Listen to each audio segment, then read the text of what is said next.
What's up guys, Shay Stevens here, PDGA number 77522, here today at my local fields because I need some work. My first tournament back since quarantine was really rough. It was a deuce or die layout and I didn't deuce, so I did the other thing.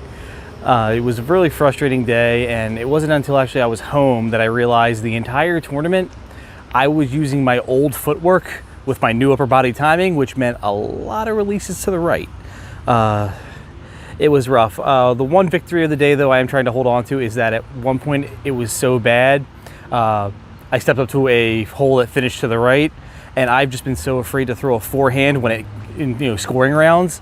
But at that point, I had nothing to lose, so I started throwing forehands when I should be instead of leaning on turnovers, and it worked really well. I actually birdied 3 out of the 4 holes I tried it on, so that is one success I am going to be carrying with me. But today I'm out here just reinforcing footwork, so let's see how I do.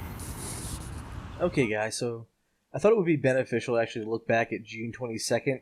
This is the video I posted on the Disc Golf Form Check group on Facebook. So let's take a look and see. This is where I woes began.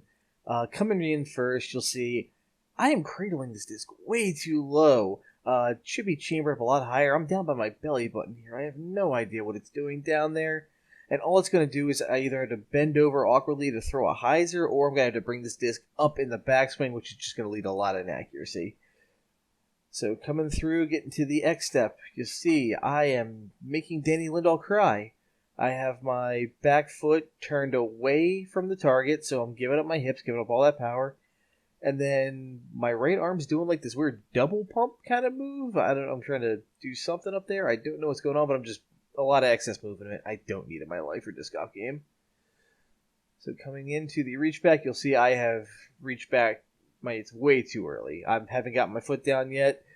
Foot is also completely turned away from the target now. Both feet are facing away. Hips are completely out of alignment. It's ugly. So coming through for the swing, you'll see, give myself some credit, the offset on the foot, not terrible, but all the mistakes leading up to this have just set me up to be facing away from the target. So I'm going to have to really round to make this shot work. And I've also got a double clutch. I got my left hand up. That's a hard habit I'm really struggling to break. I'm working on it, but today, or this day, was not happening. So coming through with the pull. Leading with the shoulder, hips back.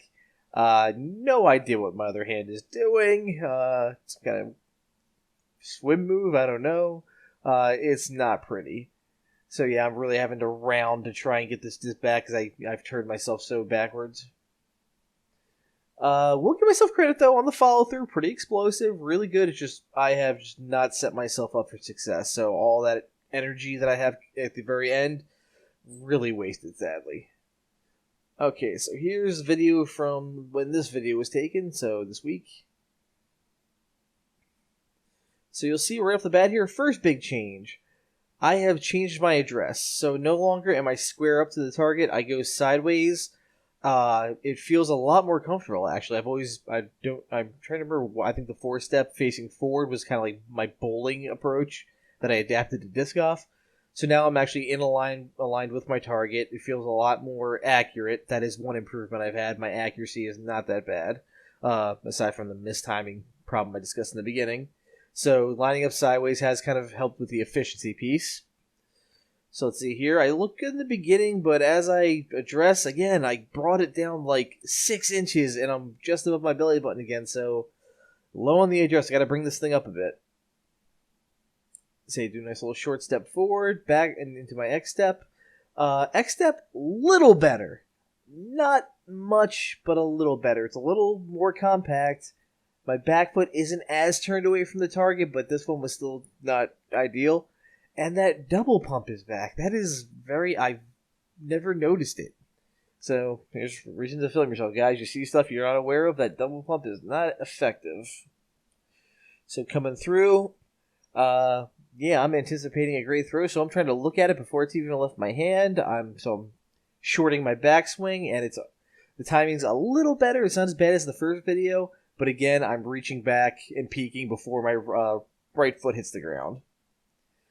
So we're going to see, I've swung the disc up to compensate again for the low address, And again, my head is facing forward before I even throw.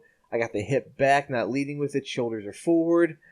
In a really powerful horse stance. Good reminder of my Kempo days. And I have no idea what's going on with my hands, so let's have some fun.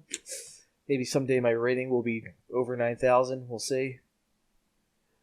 So moving through to the throw, one other thing I caught in this really bad is my elbow is low. It's below the disc, so it's going to be an air bounce. It's going to be a nose up. I got a lot to work on, guys. So, again, good explosive energy. I really do whip through. Give myself a pat on the back for that. Compliment on the end at least. But, again, I am not setting myself up for success here. So, if you guys catch anything I missed, feel free to hit me with it. I'm going to be working on it. Going to be grinding. I was hoping to get out today, but thunderstorms had other ideas. So, as soon as I can get out again and work on it, I will. And I'll give you guys an update. Take care.